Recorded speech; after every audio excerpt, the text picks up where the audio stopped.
हाँ तो नमस्ते दोस्तों, कैसे हैं। उम्मीद है कि आप ठीक होंगे और हम लोग तो हमेशा से आपके लिए ही हैं। और मेरे बगल में एक हंसता हुआ चेहरा आपको दिखेगा और हम लोग आपके लिए एक नया माटी के लाल का एपिसोड लेके आए हैं। आज आपको एक फिर नई शख्सियत से मिला रहे हैं, लेकिन कहानी वही पुरानी रहेगी कि संघर्ष ही जीवन का हिस्सा है। तो हमारे साथ हैं, अपना इंट्रोडक्शन खुद देंगे और अपने बारे में खुद बताएंगे ये कौन है, ये क्या है और इनकी कहानी आपके लिए प्रेरणा स्रोत बनेगी, इस बात का हमें पूरा यकीन है।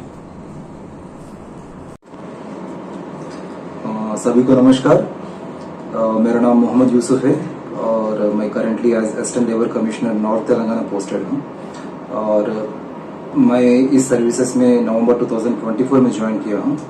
And prior to my joining as assistant labour commissioner मैं बैंक ऑफ इंडिया में पोस्टेड था as senior manager industrial relations. और मैं बैंक ऑफ इंडिया ज्वाइन किया था 2013 एट भागलपुर जोनल ऑफिस।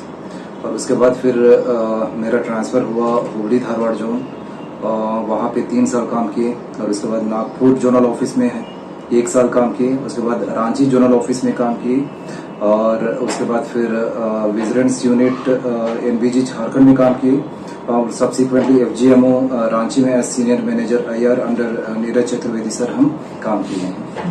तो मैं अपने ही भाई यूसुफ चौटेपल्ली जी को आपसे मिला रहा हूँ। यूसुफ जी की करियर की शुरुआत होती है बैंक ऑफ इंडिया के साथ एज एन आईआर ऑफिसर। तो आप ये कह सकते हैं कि बैंक में एक नॉन बैंकिंग काम में, और बैंक बिलोंग्स टू बैंकर, तो वहां से ये शुरुआत करते हैं और छोटे से करियर में, छोटे 11 साल आपने काम किया, 11 साल 8 महीने 14 दिन इन्होंने काम किया। और इस दौरान इनको काफी टफेस्ट असाइनमेंट मिले, जिसमें भागलपुर था, नागपुर था और रांची था। और आईआर का काम बैंक में वाकई मुश्किल है, क्योंकि हमारे पास जो शिकायतें आती हैं वो कर्मचारियों से संबंधित आती हैं और कई परिवारों का चूल्हा बंद हो जाता है। क्यों? क्योंकि हम लोग पब्लिक मनी में डील कर रहे हैं और पब्लिक यानी हमारे देश की मनी को बचाना, उसका संरक्षण करना हमारी जिम्मेदारी हो जाती है। यूसुफ जी हमारे साथ थे, हमारे असिस्टेंट नहीं कहेंगे। इनको मैंने रिपोर्ट किया और उसके बाद फिर इन्होंने मुझे रिपोर्ट किया और फिर ये असिस्टेंट लेबर कमिश्नर सेंट्रल हैं। तो आप जो लोग भी चमत्कार पर यकीन नहीं करते, उनको मानना होगा कि जीवन में चमत्कार होता है, लेकिन चमत्कार कैसे होता है ये यूसुफ जी बताइए हमें। कैसा रहा आपका ये संघर्ष? क्या इतना आसान था? आपने यूपीएससी क्लियर किया? जी बताइए सर। ये जो स्ट्रगल था इतना आसान नहीं था सर, क्योंकि आप जानते हैं कि बैंक में वर्किंग कल्चर कैसा होता है कि सुबह 10 बजे हम रिपोर्ट कर लिए और शाम में कब घर जाएंगे इसका कोई फिक्स टाइम नहीं रहता था। कभी 7 बजता था, कभी 8 बजता था, कभी ऐसे भी दिन थे जहां हम 9, साढ़े 9 बजे भी घर गए हैं। तो ऐसे वर्किंग कल्चर में, वर्किंग एनवायरनमेंट में आप कई दूसरे जॉब्स के लिए प्रिपेयर होना या फिर उसके लिए ट्राई करना बहुत मुश्किल था सर। लेकिन मेरे दिल में एक डिटर्मिनेशन था कि हमको कुछ बढ़िया सर्विसेज में जाना था जहाँ पे आप पब्लिक के लिए कुछ कर सके और पब्लिक को न्याय, जस्टिस दिला सके। तो ये जो मोटिवेशन था तो हमको ऑलवेज मोटिवेट किया है। और बेस्ड ऑन माई जो डिसिप्लिन, डिटर्मिनेशन था, जो डेडिकेशन था, तो ये इसके वजह से हम इस सर्विसेज को क्रैक कर पाए। नहीं, कई बार देखा जाता है कि कुछ बड़ा करने के लिए संघर्ष जो है जितना ज्यादा होता है, जैसे कहते हैं सोना भट्टी में तप के निकलता है। तो ऐसा कोई ट्रिगर मोमेंट आया आपके करियर हिस्ट्री में, चूंकि अब हम लोग इस पे खुल के बात कर सकते हैं, कि जहां आपको लगा कि नहीं यार अब बस हो गया, अब हमको आगे निकलना है? क्योंकि बैंक ऑफ इंडिया भी एक सरकारी वो है और मतलब पेंशनेबल सर्विस, खैर आपकी पेंशनेबल सर्विस नहीं रही होगी, और एक अच्छा संस्थान है जहाँ पे लोग आते हैं, अपना पूरा करियर प्रोफाइल पूरा कंप्लीट करते हैं और उसके बाद फिर आगे की ओर जाते हैं। और बैंक ऑफ इंडिया के बारे में कहीं भी ऐसा नहीं सुनने को मिलता कि भाई जो है कि मतलब कोई मतलब जो उसके बारे में चर्चा करने की जरूरत ही नहीं। आप बताइए। नो डाउट सर कि बैंक ऑफ इंडिया एक बढ़िया ऑर्गेनाइजेशन है और यहाँ पे आपको बहुत अच्छा करियर प्रोस्पेक्ट्स आपको मिलता है। लेकिन आप जैसे बोले थे कि बैंक बिलोंग्स टू बैंकर, तो यहाँ पे as a IR fraternity officer तो आपको उतना बढ़िया करियर अपॉर्चुनिटी नहीं मिलता है यहाँ पे। बट वन पॉइंट और द अदर आप जाके स्टैग्नेंट हो जाते हैं और ये आपको फ्रस्ट्रेट करने लगता है। अच्छा, तो वो एक ट्रिगर पॉइंट था। और सब्सिक्वेंटली IR ऑफिसर्स जो है स्पेशली अपने बैंक में, तो वो एक मोनोटोनस जॉब है। अच्छा, आप स्केल 1 में वही काम करेंगे, स्केल 4 स्केल 5 में भी वही काम करेंगे। तो इससे क्या होता है, जब आपको वेरिड एक्सपीरियंस नहीं मिलता है तो आदमी क्या एकदम उसका लाइफ मोनोटोनस हो जाता है। तो वो चैलेंजिंग वर्क एनवायरनमेंट जो होता है तो वो अपॉर्चुनिटी नहीं मिलता है। तो इसके वजह से वो अदर एवेन्यूज को खोजने लगता है सर। तो ये एक ट्रिगर पॉइंट था। और दूसरा क्या था कि हम लोग का जॉब का कोई रिकॉग्निशन नहीं होता है अपने बैंक में, स्पेशली IR ऑफिसर्स का। तो वो भी एक रीजन है to opt for the other services. तो ये दोनों ट्रिगर पॉइंट्स है सर जो हम जिसके वजह से मास्टर लेबर कमिश्नर सर्विसेज के लिए प्रिपेयर हुए हैं और bye the grace of God हम क्रैक करके बैंक से ग्रेसफुली एग्जिट हुए। हाँ, आपने जो बात कही उसको हम किसी विवाद में नहीं डालना चाहते। विवाद पे हमको लेना भी नहीं चाहिए। देखिए, एक हर संस्था जो हजारों परिवारों का पेट पाल रही है, उस संस्था के अपने निश्चित कर्तव्य होते हैं, निश्चित पॉलिसीज होती हैं।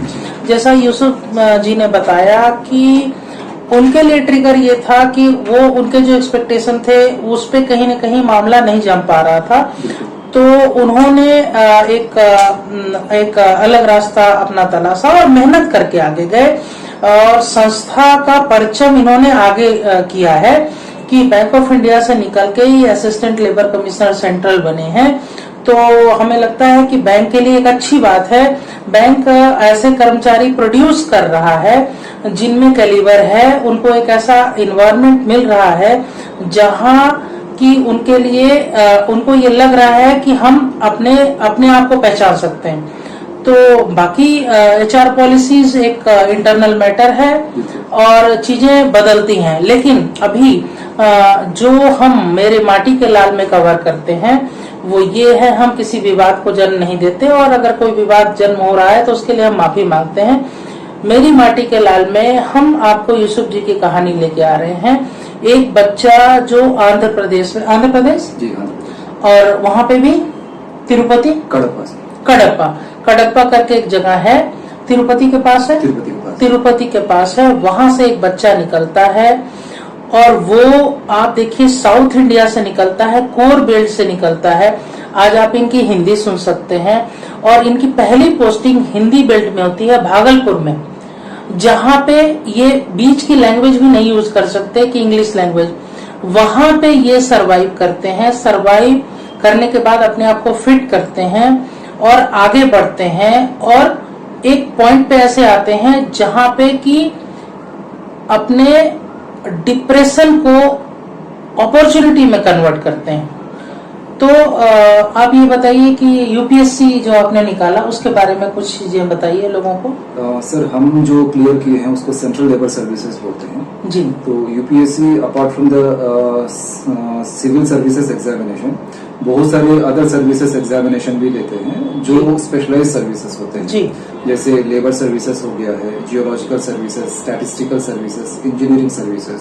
तो ये सब के लिए आपको स्पेशलाइज्ड क्वालिफिकेशन और नॉलेज चाहिए होता है जी। तो इसीलिए इसका सेपरेट से एग्जाम लिया जाता है। तो हम जो एग्जाम क्लियर किए हैं वो सेंट्रल लेबर सर्विसेज एग्जाम है सर।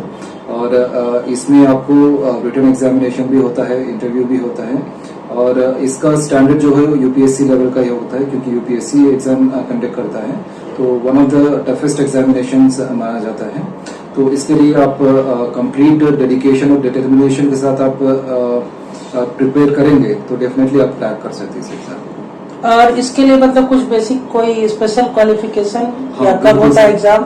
इसके लिए आपको MBA HR या फिर LLB with labour laws personal management paper होना चाहिए सर जी। ये मैंडेटरी क्वालिफिकेशन है। हाँ। और एक्सपीरियंस का कोई जरूरत नहीं है इसमें। अच्छा। जिस क्वालिफिकेशन आपको चाहिए होता है।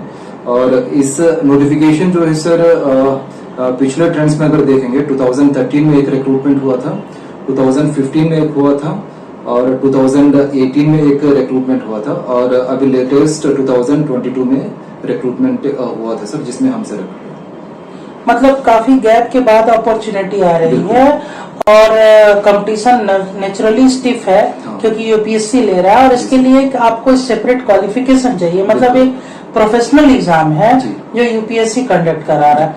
इसके बाद आप जब असिस्टेंट लेबर कमिश्नर सेंट्रल बने हैं तो ये पोस्ट क्या है और क्या करना होता है? जी sir, assistant labour commissioner post जो होता है वो under CARM central industrial relations machinery में आता है जी। जो ministry of labour and employment का एक विंग है। तो जो असिस्टेंट लेबर कमिश्नर सेंट्रल का मेन जॉब होता है sir to maintain industrial peace and harmony जी।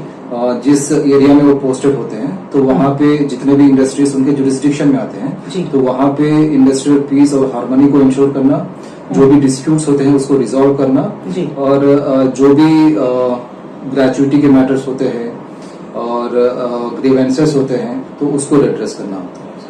तो आपके पास बहुत सारी ऐसी समस्याएं आती होंगी, बिल्कुल है ना? आप जो आपने जैसा आपका एक हम जब देख रहे हैं आपका जीवन चक्र देख रहे हैं, करियर प्रोफाइल देख रहे हैं और इसमें देख रहे हैं कि आपने संघर्ष किया और अपने ऑफिस से भी कॉम्प्रोमाइज नहीं किया। 9 बजे आप बताए कि 9 बजे जाता था जाने में और फिर उसके बाद आप पढ़े होंगे तो ईश्वर ही जानता है कि आपने कितनी मेहनत की है और आप ने किस किस लेवल पे अपने आप को सेक्रीफाइस किया होगा। जो आम तौर पर आज के समय एम्प्लॉय का बहुत सारे एम्प्लॉयज को देख रहे हैं हम लोग कि वो गिव अप कर दे रहे हैं, कई लोग तो सुसाइड भी कर ले रहे हैं। तो आप एक एम्प्लॉय के लिए क्या मैसेज देना चाहते हैं कि वो अपने आप को कैसे आपके पाथ को भी तो फॉलो किया जा सकता है ना? तो प्लीज आप बताइए कि एक एम्प्लॉय जो कि जिसको लगता है कि अब मेरा प्रमोशन नहीं हुआ और मेरा ट्रांसफर हो गया और ये हो गया, सारी चीजें जो परेशान रहते हैं, उन लोगों के लिए आप क्या मैसेज देना चाहेंगे? सर मेरा एक मैसेज ये रहेगा कि मार्केट में जॉब अपॉर्चुनिटीज का कोई ट्रैक नहीं है सर जी। अगर आप शिद्दत से कोई जॉब को परस्यू करना चाहते हैं तो आप उसके पीछे अगर लग जाएंगे तो डेफिनेटली आप उस जॉब को पा सकते हैं। कोई भी एज में सर आपको जॉब मिल सकता है based on the experience what you gained. तो आप डेफिनेटली अपॉर्चुनिटीज आपको मिलते हैं और डेफिनेटली आप अपने जो जॉब या फिर जो प्रोफाइल चाहते हैं वो प्रोफाइल को आप पा सकते हैं। बस उसका एक कंडीशन ये है कि आपको परसिवरेंस और डेडिकेशन सर उसके पीछे लग जाना चाहिए। तो आपने बताया परसिवरेंस, आपने बताया डेडिकेशन जी। लेकिन जो आदमी रोज ही अपने आप को हारा हुआ महसूस कर रहा है जी। एक समय आपके साथ भी ऐसा आया होगा, तो उस समय क्या मोटिवेशन काम करता है? उस समय सर आप बस जहाँ पे आप जाना चाहते हैं उसको विजुअलाइज करिए। अच्छा। कि उस पोस्ट में अगर आप जिस पोस्ट में आप पहुंचना चाहते हैं उस पोस्ट को आप विजुअलाइज करिए, उसको वहां तक हम कैसे पहुंच सकते हैं। तो उससे ऑटोमेटिकली आपको इंटरनल मोटिवेशन मिल जाता है और उस इंटरनल मोटिवेशन हमेशा एक जैसे नहीं रहते सर। कभी ऐसे होता है कि अप्स एंड डाउन्स आते हैं, लेकिन फिर भी आप विजुअलाइज करते रहिए और अपने इंटरनली आप स्ट्रांग बनते रहिए। तो इससे आप डेफिनेटली मोटिवेट हो जाएंगे और आप अपना जो लक्ष्य है उसको पा सकते हैं। एक सवाल उठता है कि लोग जब आपकी बातें सुनेंगे तो लोग कहेंगे आज ये सक्सेसफुल हो गए तो ये कह रहे हैं, लेकिन आपने तो बहुत सारे प्रयास किए होंगे। बिल्कुल सर। बहुत जगह पे प्रयास किए होंगे। अगर मान लीजिए ये सक्सेस भी नहीं मिलती तो क्या? Sir prior to my joining as ALC हम बहुत सारे ऑर्गेनाइजेशंस में PSUs में अप्लाई किए थे सर और कहीं पे सिलेक्शन नहीं हुआ, कहीं पे सिलेक्शन हो गया था। फॉर वन और द अदर रीजन मैं उसको एक्सेप्ट नहीं कर पाया हूँ जॉब अपॉर्चुनिटी को। और ये ऐसा सर्विस था सर जो हम बहुत पहले से ज्वाइन करना चाहते थे, और यहाँ पे हमको इंटरनली सेटिस्फैक्शन भी मिल रहा था, और हम पब्लिक को भी कुछ सर्विस करने का अपॉर्चुनिटी यहाँ पे है।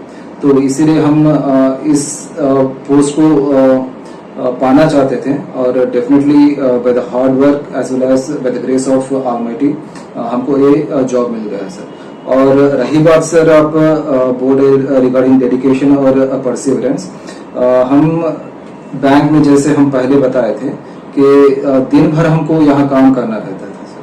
तो ऐसा कोई एक दिन भी नहीं गया है जहाँ पे हम थोड़ा रिलैक्स फील करते थे। तो सुबह से लेके शाम तक हमको फुल अपना देंगे तभी काम निकाल पाते थे। तो उसके बाद भी हम घर जाके एक शेड्यूल बना लिए थे कि नहीं हमको इस टाइम से इस टाइम तक हमको पढ़ना ही था। जब इसका नोटिफिकेशन आ गया था उसके बाद हम एक प्लान बना लिए थे कि इसमें ये सिलेबस हो सकता है, तो इसके बेसिस पे उसको हम शेड्यूल्स बना लिए हैं। उस शेड्यूल्स के हिसाब से हम अपना प्रिपरेशन स्टार्ट किए हैं, और उसके बाद फिर रिवीजन किए हैं। रिवीजन हमको लगता है सर कि अप्रोक्सीमेटली 10 से 12 टाइम हम रिवाइज किए हैं जितना भी सिलेबस था। तो सब्सिक्वेंटली हमको सक्सेसफुल गया है। तो इसका मतलब ये है सर कि आप कोई भी चीज को कैजुअली पा नहीं सकते हैं, उसके पीछे आपका पूरा 100% एफर्ट्स लगाना चाहिए। आप जी जान लगाएंगे तभी आप कुछ पा सकते हैं लाइफ में। तो आप कॉर्पोरेट वर्ल्ड के लिए कोई मैसेज देना चाहते हैं? कॉर्पोरेट वर्ल्ड में भी सर देखिए आप बहुत लोग ऐसे जॉब में फंसे होंगे जहां पे आपको मोटिवेशन नहीं मिलता होगा जी, जो अपने जॉब से सेटिस्फाइड नहीं होते होंगे जी। तो ऐसे लोग डेफिनेटली मार्केट में बहुत सारे अपॉर्चुनिटीज है, लेकिन आप अपना स्किल को अपग्रेड करिए। Skill upgradation is very important. जब तक आप अपने स्किल को अपग्रेड नहीं करेंगे मार्केट में, आप अपना डिमांड क्रिएट नहीं करेंगे।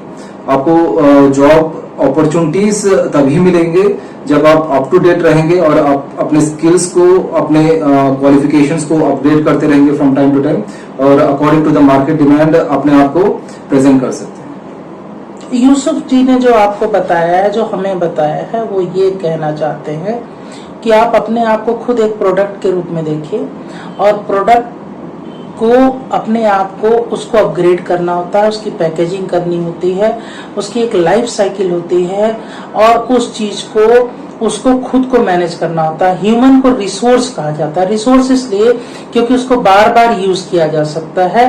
यूसुफ जी ने जो हमें लेसन दिया है वो ये लेसन दिया है कि अंधेरा कभी भी नहीं परमानेंट होता है और उजाला होता ही होता है। एक बढ़िया ऑर्गेनाइजेशन में ये थे और उससे इन्होंने अपने आप को अपग्रेड किया। इन्होंने बताया दुनिया को, आपको बता रहे हैं, हमको बता रहे हैं, जो भी सारे एम्प्लॉइज हैं उनको बता रहे हैं कि आप अपने आप को कभी भी कमतर मत मानिए, अपने आप को अपग्रेड कीजिए। और आप अपग्रेड करेंगे तो जहां काम कर रहे हैं वहां भी आप काम के हो जाएंगे। प्रमोशन वर्टिकल और हॉरिजॉन्टल दोनों तरीके से होता है। हॉरिजॉन्टल प्रमोशन जो है लोग नहीं समझ पाते। हॉरिजॉन्टल प्रमोशन ये, जैसे मैं एक पोस्ट पे हूँ और मुझे हर तरफ के लोग पूछे, गाइडेंस ले, क्यों? क्योंकि मैंने अपने आप को उतना स्किल्ड कर लिया है। आप भी अपने आप को, मैं और आप दोनों ही काम को कर सकते हैं। कोई भी ऑर्गेनाइजेशन पूरी तरह से खराब नहीं होता, कोई भी ऑर्गेनाइजेशन पूरी तरह से अच्छा नहीं होता। ये एक परिवार की तरह से है जिसमें लोगों को निश्चित रूप से आना है और जाना है। जैसे हम एक परिवार में आ रहे हैं और जा रहे हैं, उसी तरह से हमें ऑर्गेनाइजेशन में भी अपनी जर्नी को पूरा करना चाहिए। माटी के लाल के इस एपिसोड में हमने आपको मिलवाया assistant labour commissioner central Yusuf ji से, जो अभी कहाँ पे पोस्टेड हैं सर आप? नॉर्थ तेलंगाना में पोस्टेड हैं। तो उन्होंने एक कंप्लीट साइकिल पूरी की है अपने घर से निकल के अपने घर के पास पहुंचने में, और हमारी शुभकामनाएं हैं, आपकी भी शुभकामनाएं इनको मिलेंगी। हम हर बार की तरह आपसे प्रॉमिस करते हैं कि इनका कोई कांटेक्ट डिटेल होगा तो वो जरूर हम आपको देंगे, ताकि आप अपने बारे में आप कोई गाइडेंस लेना चाहें तो इनसे लें। सर, एक फाइनल वर्ड जो आप कंक्लूड करना चाहें जो आपकी मतलब आप समझ रहे हैं, बताइए। जी सर, मेरा बस लास्ट ये मैसेज है कि लाइफ में आप 4 चीजों को थाम लीजिए। आप जो बनना चाहते हैं आप बन सकते हैं। डिसिप्लिन, डेडिकेशन, डिटर्मिनेशन और परसिवरेंस। बस ये 4 चीजें आप थाम लीजिए, आप कुछ भी बन सकते हैं। पहला डिसिप्लिन, डिसिप्लिन मतलब अनुशासन। दूसरा डेडिकेशन, डेडिकेशन मतलब आप उसके प्रति शिद्दत से लग जाए। और तीसरा डिटर्मिनेशन, डिटर्मिनेशन मतलब निश्चित दृढ़ संकल्प। और चौथा परसिवरेंस मतलब लगे रहना, चरवैद। तो हम इसी के साथ साइन ऑफ करते हैं माटी के लाल के इस एपिसोड में। उम्मीद है कि आप वो मैसेज लेंगे जो आपको लेना चाहिए। आलोचना करने के लिए तो आप स्वतंत्र हैं और हम भी आपकी आलोचना एक्सेप्ट करने के लिए पाबंद हैं। धन्यवाद, बहुत बहुत धन्यवाद सर। Thank you.